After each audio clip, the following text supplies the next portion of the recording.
সকলে বাংলাদেশ আপনাদের সবাইকে স্বাগত। রুনি আছি এবং তানজিম শাফিন আছি। আমাদের সাথে আরো একজন অতিথি রয়েছেন, আমাদের সাথে রয়েছেন মুরাদ আনসারী, তিনি সাইকিউর অর্গানাইজেশনের প্রতিষ্ঠাতা। আমরা মনের যত্ন কিভাবে নেওয়া যায় তাই নিয়ে আজকে সকালটা আলাপ করতে চাই। শুভ সকাল আপনাকে। শুভ সকাল। প্রথমেই জানতে চাই যে বাংলাদেশের মানুষের কাছে মানে মানসিক স্বাস্থ্য এই বিষয়টা আসলে আমরা কতটা বুঝি এবং মানসিক স্বাস্থ্য সেবা নিতে আমরা আসলে যাই কিনা। থ্যাংক ইউ আপনাকে। অ্যাকচুয়ালি বাংলাদেশের মেন্টাল হেলথ নিয়ে আসলে কথা বলাটা খুবই কমপ্লিকেটেড, কারণ মেন্টাল হেলথ এবং মেন্টাল হেলথ ডিসঅর্ডারটাকে আমরা সবসময় একটু গুলিয়ে ফেলি।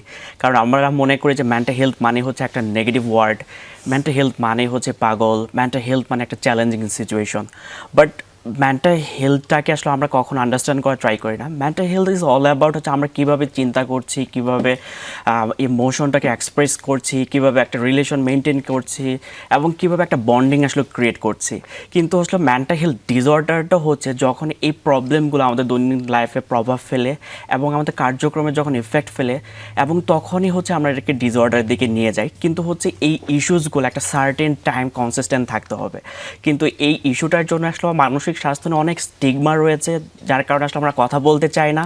মনে করি যে যদি আমি আমার হচ্ছে ইমোশনগুলো এক্সপ্রেস করি হয়তো মানুষ আমাকে অন্যভাবে দেখবে, হয়তো আমার ওয়ার্ক প্লেসে হচ্ছে প্রমোশনের প্রবলেম হতে পারে বা ফ্রেন্ডরা হচ্ছে আমাকে একটা ট্যাগ দিয়ে দেবে যেটা আমাকে সারা জীবন ক্যারি করতে হবে, মানে পাগল, আরে ও তো অনেক উইক, মেন্টালি অনেক উইক, মানে এই ধরনের শব্দগুলো কিন্তু আসলে চলে আসে। একই লোকরা যখন ফেসবুকে স্ট্যাটাস দিচ্ছে যে কোনো একটা সমস্যায় পড়ে নানান ধরনের স্ট্যাটাস দিচ্ছে বা কিন্তু সমস্যা হলো যে যখন মানসিক স্বাস্থ্য আর বিশেষজ্ঞ কারো কাছে যাচ্ছে, একজন মনোবিজ্ঞানের কাছে যাচ্ছে, একজন কোথাও কাউন্সিলিং নিতে যাচ্ছে, তখন তাকে এই ট্যাগিং এর শিকার হতে হচ্ছে। এটা এক ধরনের ট্যাগিং বলা যায়।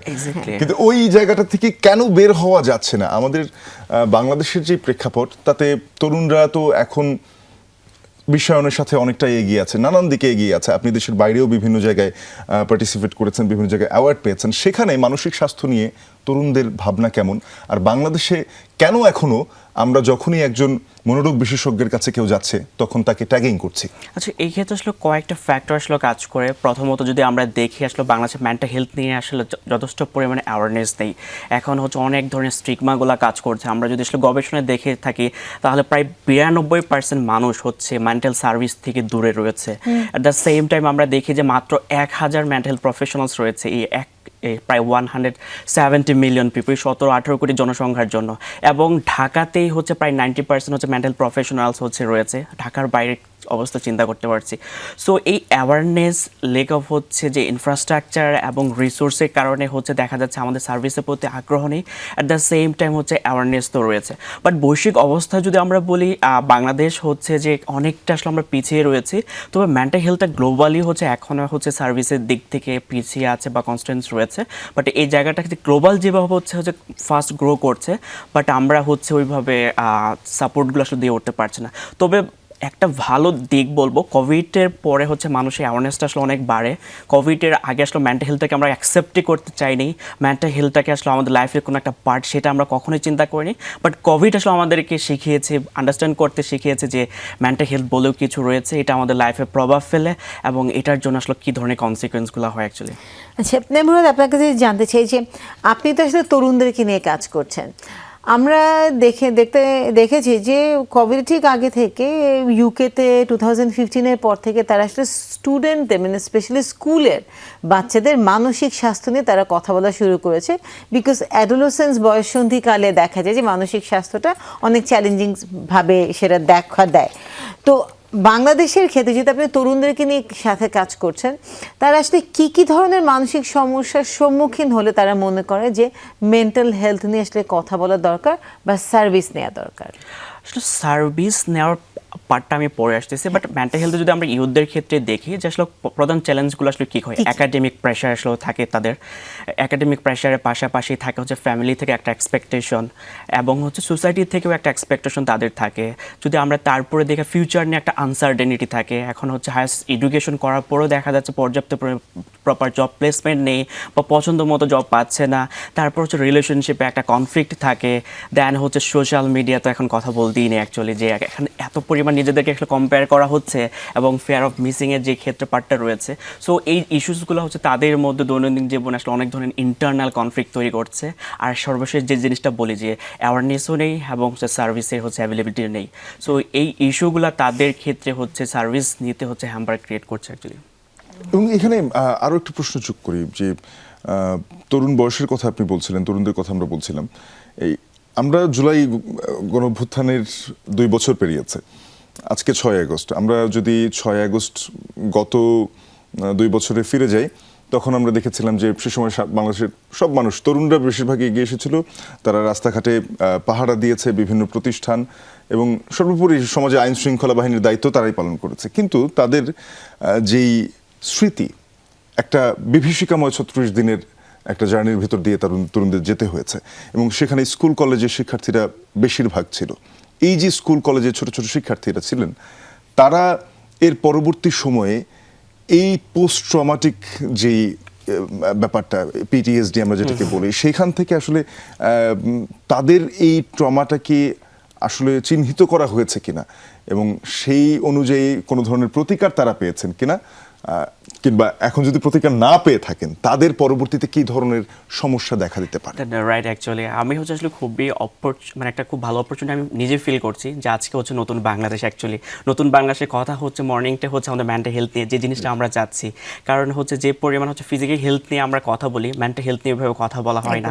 শরীরে আঘাত লাগলে আমরা কষ্ট পেলেও, কেউ খারাপ কথা বললে আমাদের মনে কষ্ট লাগলে আমরা সেখানে অ্যাড্রেস করি না। পাশে আমার বন্ধু মারা গেল গুলি খেয়ে, তখন কি হলো? সেই ক্ষেত্রে হচ্ছে মারা গিয়েছে, এবং আমাদের অনেক ফ্রেন্ড রয়েছে যারা আহত হয়েছে, এবং হচ্ছে অনেক ধরনের স্মৃতি বা তারা বহন করে যাচ্ছে। এখন আমরা পিটিএসডিটা আসলে তখনই বলে থাকি যখন হচ্ছে যখন একই সিমটমসগুলা, পিটিএসডি ক্রাইটেরিয়াগুলো 6 মাস হচ্ছে ক্যারি করে থাকে। সো তার আগে তো আসলে অ্যাকিউট স্ট্রেস থাকে, অনেক ধরনের প্রবলেমগুলো থাকে। সো এই স্ট্রেসগুলো আসলে আমরা যদি বলি যে যেভাবে আসলে অ্যাড্রেস করার কথা ছিল, আসলে গভর্নমেন্ট থেকে হচ্ছে যে রিসোর্সের জন্য বলি, বা হচ্ছে যে কিছু অর্গানাইজেশন কিছু সেপারেট ইনিশিয়েটিভ নিয়েছিল, সেগুলো হয়তো ঢাকার মধ্যেই সীমাবদ্ধ ছিল। বাট এই জায়গাটার ক্ষেত্রে যদি আমরা যে কোনো ডিজাস্টার সিচুয়েশনের ক্ষেত্রে আমরা কি বলে থাকি যে একটা যে কোনো ডিজাস্টার সিচুয়েশন হচ্ছে যারা ডিসেবল রয়েছে, যারা ওমেন রয়েছে, এবং যারা শিশু রয়েছে, তারাই হচ্ছে সবচেয়ে বেশি ভালনারেবল থাকে। বাট তাদেরকে তো অ্যাড্রেস করা আসলে আমাদের ওরকমভাবে পসিবল হয়নি। অ্যাট দ্য সেম টাইম ইউথদের ক্ষেত্রে যদি আমরা বলি যে ধরনের ইনিশিয়েটিভগুলো ইনিশিয়ালি আসলে নেওয়া প্রয়োজন ছিল, আমরা যদি সাইকোলজিক্যাল ফার্স্ট এইড বলি বা সাইকোসোশ্যাল সাপোর্ট বলি, বা হচ্ছে অন্য ধরনের কিছু মেন্টাল হেলথ ট্রিটমেন্টের ক্ষেত্রে যদি ইন্টারভেনশনের কথা বলি, সেগুলো আসলে পসিবল হয়নি। তবে কিছু রিসার্চ স্টাডি এসেছে যেটা হচ্ছে খুব ভালো বিষয়, যে তাদের কী ধরনের ইস্যুসগুলো আসলে মধ্যে দেখা গিয়েছে। স্পেশালি তো আমরা ডিপ্রেশন, অ্যাংজাইটি, পাশাপাশি পিটিএসডিরও হচ্ছে অনেক ধরনের লক্ষণ দেখা গিয়েছে, যেগুলো হচ্ছে যে ভালনারেবল সিচুয়েশনগুলো আসলে ফিউচার ইম্প্যাক্ট ফেলে। আসলে আমি সবসময় দেখি জাতি হিসেবে আমরা খুবই রেজিলিয়েন্ট। আমাদের বাংলাদেশ ইতিহাস যদি বলি 47-এর থেকেই যদি আমরা শুরু করি, বা তার আগে থেকে শুরু করি, 47, 66, 69, 71, 75, 90, তারপর হচ্ছে এত পরিমাণ স্ট্রাগলের মধ্যে দেশে আমাদের যেতে হয়। সো অন্য জাতির থেকে আমাদেরকে যদি দেখি যে আমি ফরচুনেট ফিল করে বলবো না যে আমরা আসলে অনেক রেজিলিয়েন্সের মধ্য দিয়ে যেতে হচ্ছে, যেটা আসলে আমাদের বিল্ড আপ করতে হেল্প করে। বাট আমাদেরকে এই সিচুয়েশনগুলো লং টার্মের জন্য আসলে হচ্ছে ভালনারেবল দিকে নিয়ে যাবে, আমাদের আরও সহিংসতার দিকে নিয়ে যাবে, যেগুলো হচ্ছে অন্য ধরনের হচ্ছে বিহেভিয়ারের দিকে নিয়ে যাবে। হয়তো সেটা আমরা কখনো মেন্টাল হেলথ ইম্প্যাক্ট বলে চিন্তা করছি না। সো এই সময়টাতে এসেছে, এবং হচ্ছে যে আমাদের মনে হয় এই জিনিসটা নিয়ে গভর্নমেন্টের পাশাপাশি যে আদার স্টেক হোল্ডারগুলো রয়েছে, এনজিও বা হচ্ছে প্রাইভেট অর্গানাইজেশনগুলো, তাদের হচ্ছে ইনিশিয়েটিভ নেওয়ার একটা ভালো সুযোগ রয়েছে। হ্যাঁ, কারণ এই যে আমরা বলছি ভালো সুযোগ রয়েছে, কারণ 4 বছর আগে ঢাকা ইউনিভার্সিটি একটা স্টাডিজে সেখানে দেখানো হয় যে আমাদের 9 লাখ মানুষের জন্য একজন মনোবিজ্ঞানী। তো তার মানে হচ্ছে কিন্তু হিউজ। এবং এই যে 9 লাখ মানুষের মধ্যে আমরা বলি যে 8 লাখ মানুষই কিন্তু সোশ্যাল মিডিয়া ব্যবহার করছে, এবং সোশ্যাল মিডিয়ার কারণে আমাদের এখন যে পরিমাণ মানসিক চাপের মধ্যে দিয়ে আমরা যাচ্ছি, তো এই সেক্টরটাকে তো আসলে শুধুমাত্র এনজিও বা এই ইন্ডিভিজুয়াল অর্গানাইজেশনগুলো না, তার পাশাপাশি সরকারি উদ্যোগ এবং শিক্ষা ব্যবস্থার মধ্যে কিন্তু এটাকে নিয়ে আসা খুবই আসলে প্রয়োজন, যে মানুষ মনোবিজ্ঞানী আসলে হতে চাবে। তো সেই জায়গা থেকে আসলে আরেকটা জিনিস জানার ছিল যে এই যে আমরা ছাত্রদের কথা যখন বলি, যে তাদের আমরা বলছিলাম যে আপনিও বলেছেন যে তাদের পড়াশোনার চাপ, ভবিষ্যতের চিন্তা, সব কিছু, তার মধ্যে ইউনিভার্সিটিগুলো এখন এক্সপেক্ট করে যে তারা স্কিল ডেভেলপ করবে, এক্সট্রা কারিকুলার অ্যাক্টিভিটিসে তারা আসলে যুক্ত হবে। এক্সট্রা কারিকুলার অ্যাক্টিভিটিস কি তাদের জন্য প্রেশার বাড়ায়, না এক্সট্রা কারিকুলার অ্যাক্টিভিটি আসলে স্ট্রেস ম্যানেজ করতে সাহায্য করে? এক্সট্রা কারিকুলার অ্যাক্টিভিটিসকে আমি হচ্ছে একটা অ্যাডিশনাল সাবজেক্ট হিসেবে দেখি না, কারণ এটাকে আমি হচ্ছে লাইফের পার্ট হিসেবেই দেখি। কারণ এক্সট্রা কারিকুলার অ্যাক্টিভিটিস যখন একটা স্টুডেন্ট ইনভলভ হয়, তার মধ্যে হচ্ছে লিডারশিপ ক্যাপাসিটি বিল্ড আপে হেল্প করে, তার মধ্যে হচ্ছে লাইফে অনেক স্কিল ডেভেলপ করতে হেল্প করে, যেরকম প্রবলেম সলভিং বলি বা টিম ম্যানেজমেন্ট বলি বা নেগোসিয়েশন বলি, বা হচ্ছে যে ডেইলি লাইফটাকে আসলে কীভাবে ম্যানেজ করা যায়, একটা চ্যালেঞ্জিং সিচুয়েশনটা আসলে কীভাবে ডিল করা যায়। তারপরে হচ্ছে আপনি যে জিনিসটা বলছিলেন যে স্ট্রেস ম্যানেজ করতে আসলে হেল্প করে না, ডেফিনেটলি এটা হচ্ছে যে একটা হেলদি কোপিং মেকানিজম হিসেবে কাজ করে। কারণ একটা স্টুডেন্ট পড়ালেখা বা হচ্ছে সিজিপিএ বা হচ্ছে জিপিএ 5 পাওয়া আসলে আমাদের মেন পারপাস না। একটা পড়ালেখা শেষ করে আমাদের মেন উদ্দেশ্য থাকে হচ্ছে একজন ভালো দক্ষ হচ্ছে একজন নেতৃত্ব তৈরি করা, এবং তাদের মাধ্যমে হচ্ছে সোসাইটিতে আসলে কীভাবে পজিটিভ ইম্প্যাক্ট ফেলা যায়। সো এই পজিটিভ ইম্প্যাক্টগুলো আসলে কিন্তু পড়ালেখার পাশাপাশি আমাদের কিছু নেতৃত্ব জায়গাগুলো আসলে থাকে, এবং যখন সে হচ্ছে পড়ালেখার পাশাপাশি বিভিন্ন ধরনের সোশ্যাল অ্যাক্টিভিটিতে ইনভলভ হয়, সে মানুষের সাথে কমিউনিকেট করে তার লিডারশিপটা ডেভেলপ করতে পারে, কমিউনিকেশন স্কিলটা আসলে ডেভেলপ করতে পারে, এবং কোন সিচুয়েশনে কোন ধরনের কথা বলা বা কোন ধরনের ডিসিশনগুলো আসলে নেওয়া যেতে পারে সেটাও তাদেরকে হেল্প করে। অ্যাট দ্য সেম টাইম আসলে আমি যে জিনিসটা সবচেয়ে বেশি ইম্পর্টেন্ট ফিল করেছি, লাইফে একটা পারপাস পেতে তাদেরকে হেল্প করে, যে একটা আমি কোন সেক্টরটাতে যেতে চাই, আমি কি করতে চাই, কোনটা আমার জন্য বেটার, অ্যাকচুয়ালি আমি কি হচ্ছে তাদের সাথে নিয়ে থাকবো বা তাদের জন্য আসলে ফিউচারে কি আমি করতে পারি। বাংলাদেশ বা হচ্ছে রুরাল ইনস্টিটিউশন যখন অনেক ভলেন্টারি অ্যাক্টিভিটিসগুলো করে থাকে, তারা অ্যাকচুয়ালি আন্ডারস্ট্যান্ড করতে এবং রুট লেভেলে আসলে কানেক্ট করতে হেল্প করে অ্যাকচুয়ালি। Thank you. তা আমাদের এই গল্প তো চলতে থাকবে, আরো অনেক প্রশ্ন আছে, কিন্তু নিচে ছোট্ট একটা বিরতি। ফিরবো একটু পর, সাথে থাকুন। বিরতির পর আবারও স্বাগত। সকালের বাংলাদেশ দেখছেন, তানজিম শাফিন আছি, সাথে আছে আমি রুনি, এবং আমাদের সাথে আছেন মুরাদ আনসারি, প্রতিষ্ঠাতা এবং প্রধান নির্বাহী সিকিউর অর্গানাইজেশন। সিকিউর অর্গানাইজেশন সম্পর্কে যদি আপনি আমাদেরকে একটু ছোট্ট করে বলেন। আচ্ছা, সিকিউর অর্গানাইজেশন মূলত হচ্ছে একটা ইউথ অর্গানাইজেশন থেকে আমরা স্টার্ট করি, একটা রাজশাহী বিশ্ববিদ্যালয়ের একটা ডিপার্টমেন্ট ক্লাব থেকে আসলে জার্নিটা স্টার্ট করে, এবং আলহামদুলিল্লাহ এখন বর্তমানে হচ্ছে one of the leading mental health organization. Secure মূলত হচ্ছে 3টা এরিয়া নিয়ে কাজ করে। বাংলাদেশে যেহেতু মেন্টাল হেলথ নিয়ে প্রচুর স্টিগমা রয়েছে, আমরা মূলত হচ্ছে অ্যাওয়ারনেস নিয়ে আসলে কাজ করে থাকি। আমাদের কিছু সিগনেচার ক্যাম্পেইন রয়েছে, শুধু মেন্টাল হেলথকে ডিরেক্টলি না বলে আমরা হচ্ছে কিছু ইনোভেটিভ ওয়েতে আসলেও এক্সপ্রেস করা ট্রাই করি। যেরকম আমাদের একটা সিগনেচার ক্যাম্পেইন হচ্ছে unwind mind, where people express their mental health through painting, digital art and photography, যেগুলো নিয়ে আমরা এক্সিবিশন করি। বাংলাদেশেই হচ্ছে আমরা ফার্স্ট মেন্টাল হেলথ থিমের উপর হচ্ছে একটা এক্সিবিশন স্টার্ট করা, যেটা আমরা 3টা ইয়ার শেষ করি। সো অ্যাওয়ারনেসের পাশাপাশি আমরা কাজ করি হচ্ছে এডুকেশন নিয়ে, যেহেতু মেন্টাল হেলথ নিয়ে আসলে এনাফ কন্টেন্ট নেই। আমি কখন বুঝবো আসলে আমার মেন্টাল হেলথ ইস্যুসগুলো রয়েছে, কখন আসলে আমাদের কী ধরনের স্কিলগুলো ডেভেলপ করা দরকার, এবং নর্মাল ইস্যুসগুলো আসলে আমি কীভাবে নিজে নিজে আসলে ট্যাকেল করতে পারি। সো আমরা হচ্ছে এডুকেশন নিয়ে কাজ করি।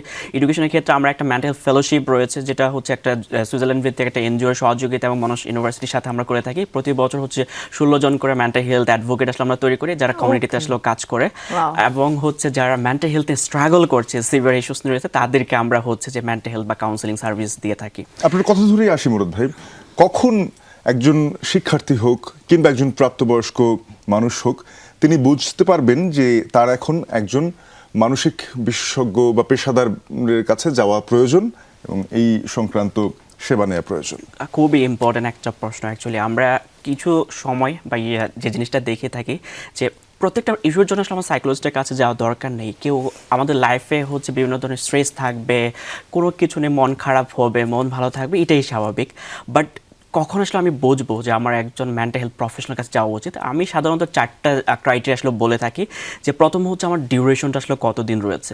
সাধারণত আমরা বলে থাকি 2 সপ্তাহ যদি একই ধরনের সিমটমসগুলা, যদি আমরা ডিপ্রেশনের ক্ষেত্রে বলে থাকি যে আমার মন খারাপ থাকা, খাওয়া দাওয়ার হচ্ছে যে প্রপার মানে হচ্ছে যে একটা চেঞ্জ হওয়া, হয়তো বেড়ে গিয়েছে বা কমে গেছে, বা হচ্ছে যে স্লিপের ক্ষেত্রে প্রবলেম হয়েছে, তারপর আমরা হচ্ছে বলে থাকি অ্যানহেডোনিয়া, লেক অফ প্লেজার, অ্যাকচুয়ালি যে আমরা হচ্ছে যে কোনো কিছুতে আনন্দ খুঁজে পাচ্ছি না। সো আমরা যে প্রথমটা বলছিলাম যে আমাদের কতদিন ধরে এই সমস্যাটা হচ্ছে। যদি এই ধরনের সিমটমসগুলো, মাল্টিপল সিমটমসগুলো যদি হচ্ছে যে মিনিমাম 14 ডেজ থাকে, সো আমরা ট্রাই করবো তারপরে হচ্ছে যে ইমিডিয়েটলি হচ্ছে যে একটা মেন্টাল হেলথ প্রফেশনালের সাথে যোগাযোগ করা।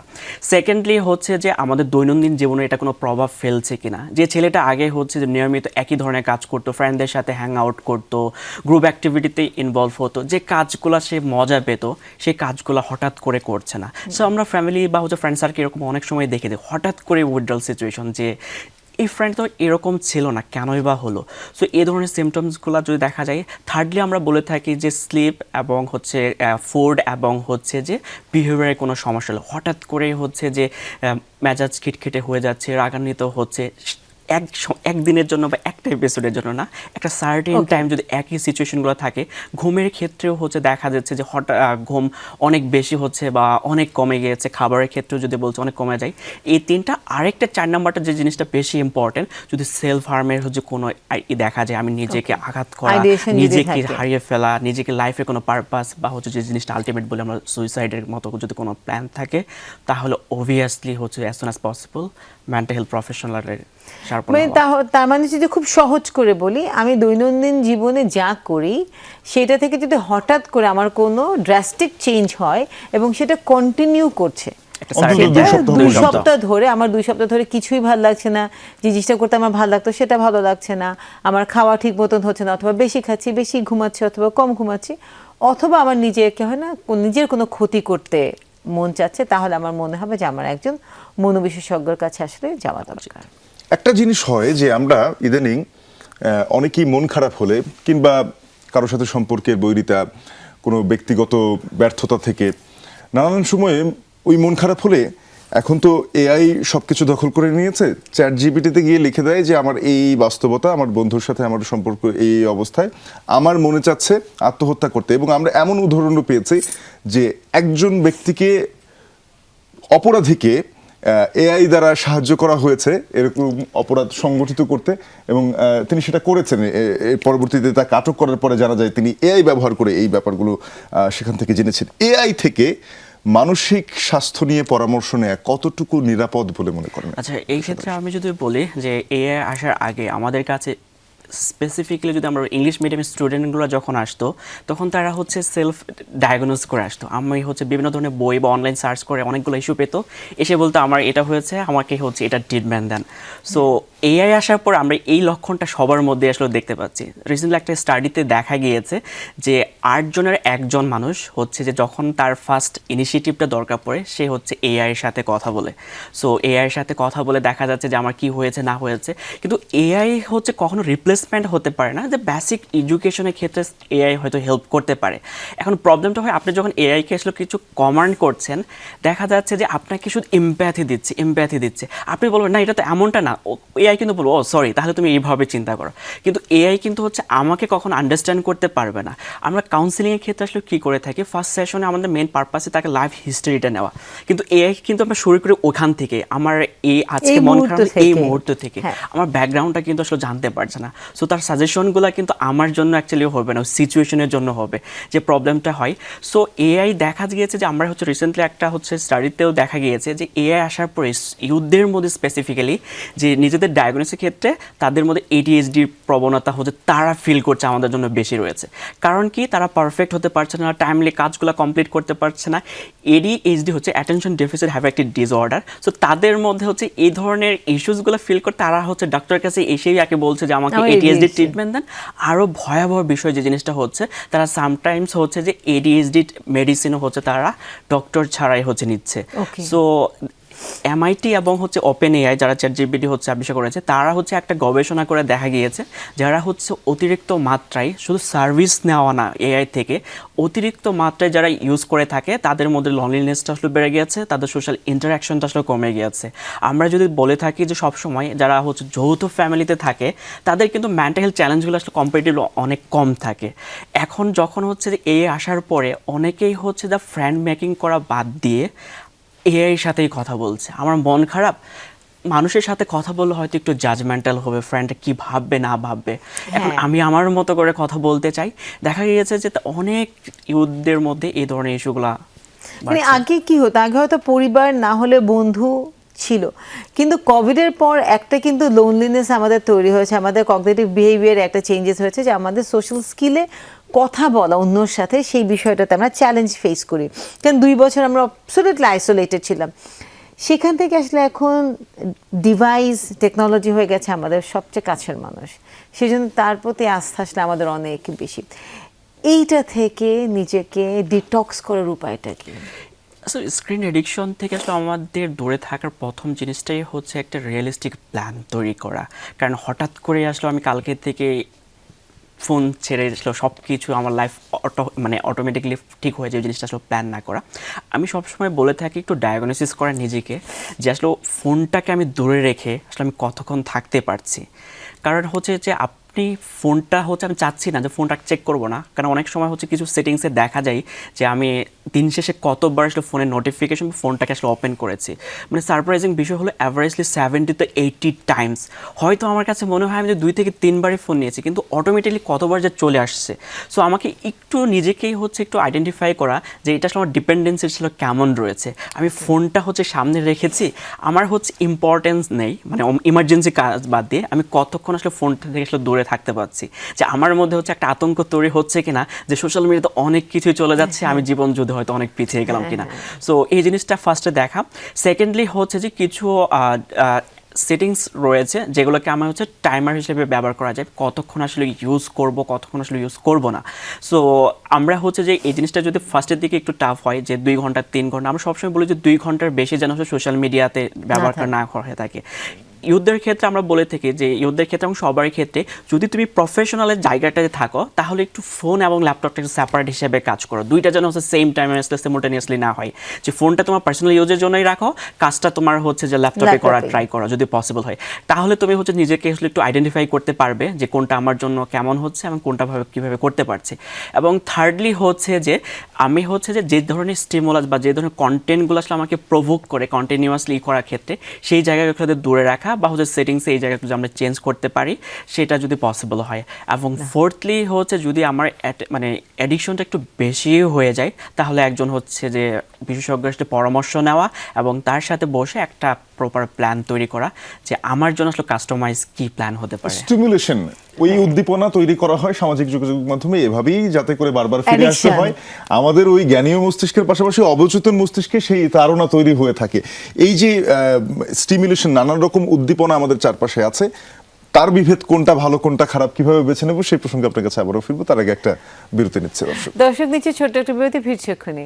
বিরতির পর সকলে বাংলাদেশ, আপনাদের সবাইকে স্বাগত। রুনি আছে এবং তানজিম শাফিন আছে, আমাদের সাথে রয়েছেন মুরাদ আনসারী, প্রতিষ্ঠাতা ও প্রধান নির্বাহী সাইকিউর অর্গানাইজেশন। মুরাদ, আপনার কাছে আসছিলাম, আমরা বলছিলাম যে আমাদের চারিদিকে নানা ধরনের উদ্দীপনা। এক সময় ছিল বই পুস্তক, বারান্দা, গাছপালা, বন্ধুরা, পরিবার, আর এখন এই সকল উদ্দীপনার বাইরে সোশ্যাল মিডিয়া আমাদের অনেক ধরনের উদ্দীপনা দিচ্ছে, কখনো রিলস, কখনো টেক্সট, কখনো স্ট্যাটাস, নানান ধরনের নানান কিছু। এই উদ্দীপনার মধ্যে আসলে আমরা কোনটাকে বেছে নেব আমরা এবং বেশ কঠিন, কিন্তু আমরা যখনই দেখি যে সোশ্যাল মিডিয়াতে একটা রিলস আমি চাচ্ছি যে এর পরেরটা দেখবো না, কিন্তু খুব কঠিন নিজেকে সামলে নেয়া। মানে 15 মিনিট এমনিই যাবে, 1 ঘন্টা 2 ঘন্টা তাও চলে যায়। হ্যাঁ, তো এই জায়গাটায় আসলে কিভাবে কাজ করার আছে? আমরা সোশ্যাল মিডিয়াকে আসলে একটা অপরচুনিটি হিসেবেই দেখতে চাই, কারণ সোশ্যাল মিডিয়াতে আসলে কখনো হচ্ছে যে এগেনস্টে না যে এটা বেস্ট ইউটিলাইজেশনটা করা, কারণ অনেক ধরনের অপরচুনিটি আসলে এখানে যাওয়ার পর আসলে আমরা পাই। কিন্তু প্রবলেমটা হয় তখনই যখন হচ্ছে একসাথে অনেকগুলো হচ্ছে নোটিফিকেশন আমাদের কাছে আসতে থাকে, এবং অ্যাট দ্য সেম টাইম যদি আপনি দেখেন যে আমরা আসলে, যে আপু বলছিল যে 15 মিনিটের জন্য আসলে আমরা হচ্ছে যে অনলাইনে যাচ্ছি, বাট কখন যে 2 ঘন্টা হয়ে গেছে আমরা বুঝতেই পারি না। তারপরে সে মনে হয় কি যেন কাজের জন্য আসলে ফোনটা ওপেন করেছিলাম। সো এই ইস্যুটা হওয়ার পেছনে যদি আপনি দেখেন যে আমাদের সোশ্যাল মিডিয়া আমরা কীভাবে আসলে ডিজাইন করা হয়েছে। আমরা আগে হচ্ছে লং ভিডিওগুলো দেখতাম, আমাদের অ্যাটেনশন স্প্যান অনেক বড় ছিল। আমরা এখন হচ্ছে খুব কুইকলি হচ্ছে যে জিনিসটা গ্র্যাব করতে চাই মূল স্টোরি, রিলস আসার পর থেকে। সো রিলস আসার পর থেকে আমাদের কিন্তু হচ্ছে ফোনের টাইমিংটা আরও বেশি বেড়ে গেছে। সো কন্টেন্টগুলো আসলে ওইভাবে ডিজাইন করা হচ্ছে যেটা আসলে আমি শুনতে চাই, যেটা আমি হচ্ছে যে ইমিডিয়েটলি জানতে চাই। সো এই অ্যাটেনশন স্প্যানটা হচ্ছে কম্পারেটিভলি ডে বাই ডে হচ্ছে ডিক্রিজ হওয়ার কারণে এবং হচ্ছে ওই ধরনের কন্টেন্টগুলো পাওয়ার কারণে at the same time multiple platform থেকে, এটা শুধু ফেসবুক বা ইউটিউব নয়, ইনস্টাগ্রাম এবং হচ্ছে আদার্স প্ল্যাটফর্মগুলো ইউজ করে থাকে।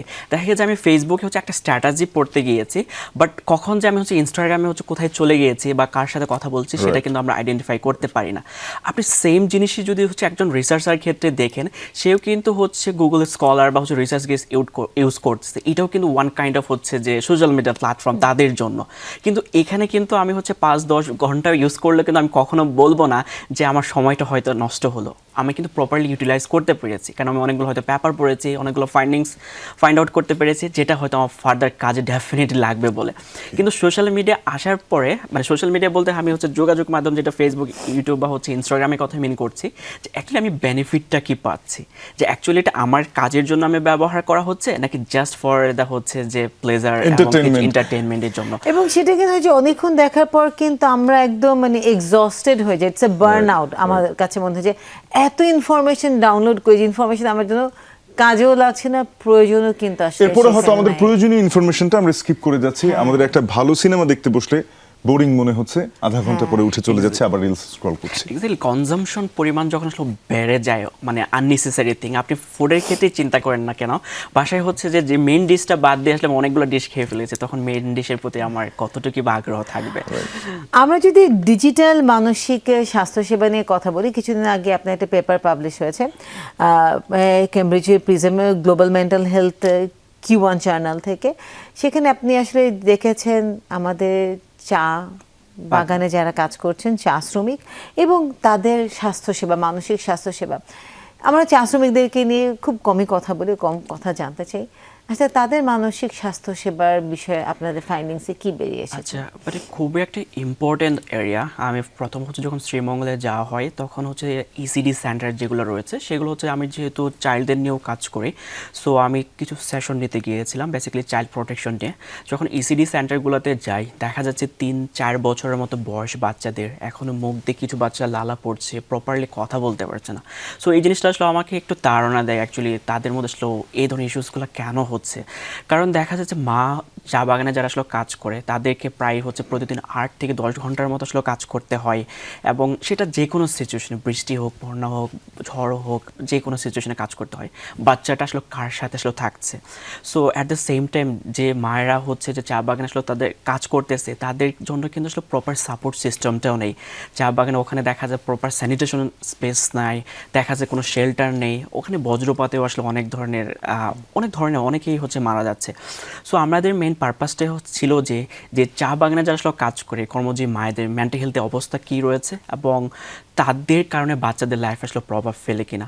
আমরা স্টাডিটা হচ্ছে ক্যামব্রিজ ইউনিভার্সিটি প্রেসে যে জিনিসটা রিসেন্টলি পাবলিশড হয়, যে আমরা দেখেছি যে 1/3 হচ্ছে যে মায়েদের, প্রায় 30% হচ্ছে মায়েদের হচ্ছে যে মেন্টাল হেলথ, যদি বলি ডিপ্রেশন, অ্যাংজাইটি, স্ট্রেসের পরিমাণ, 3টা পরিমাণই হচ্ছে যে 33 বা 40%-এর মধ্যে। এবং হচ্ছে যদি সিমটমসের কথা বলি, সেটা হচ্ছে 60 থেকে 70%-এর মধ্যে। এবং তাদের ওয়েলবিং ক্ষেত্রে আমরা যেটা দেখেছি, যে তাদের ওয়েলবিংয়ের ক্ষেত্রে মাত্র 24 to 26, এক্সাক্ট আমরা মনে করতে পারছি না, শুধু মানে নর্মাল হচ্ছে ওয়েলবিং রয়েছে, বাকিদের হচ্ছে যে exactly. At the same time এই ইস্যুসগুলা বাচ্চাদের, মায়েদের লাইফস্টাইলের জন্য যদি বলে থাকি, ডাইরেক্ট ইমপ্যাক্ট এসে পৌঁছে আসলে আমাদের তার ডেভেলপমেন্টে, তার স্পিচে, তার কথা বলায়, তার প্রপার নিউট্রিশনে এবং বিহেভিয়ার অনেক ধরনের ইস্যুসগুলো দেখা যায় অ্যাকচুয়ালি। ও থ্যাংক ইউ মুরাদ, অসংখ্য ধন্যবাদ এই সকালবেলাটা আসলে আমাদের সাথে সময়টা দেওয়ার জন্য, এবং সম্ভাবনার বাংলাদেশ, আমরাও কিছু সম্ভাবনার দিক নির্দেশনা পেলাম। এবং নিশ্চয়ই তরুণ প্রজন্মের জন্য আপনি যে কাজ করছেন তার জন্য শুভকামনা থাকলো। আমরা প্রত্যাশা করি যে মানসিক স্বাস্থ্যের উন্নয়নের মধ্য দিয়ে মানুষ তার সম্ভাবনার বিকাশ ঘটাবে এবং তার জীবন মানে পরিবর্তন আনতে পারবে। আমরা সেই সকল প্রত্যাশা নিয়ে, আপনার মানসিক স্বাস্থ্য ভালো থাকুন, মনের যত্ন নিন, এই প্রত্যাশায় আরও একবার শুভ সকাল। সবাইকে আবার শুভ সকাল।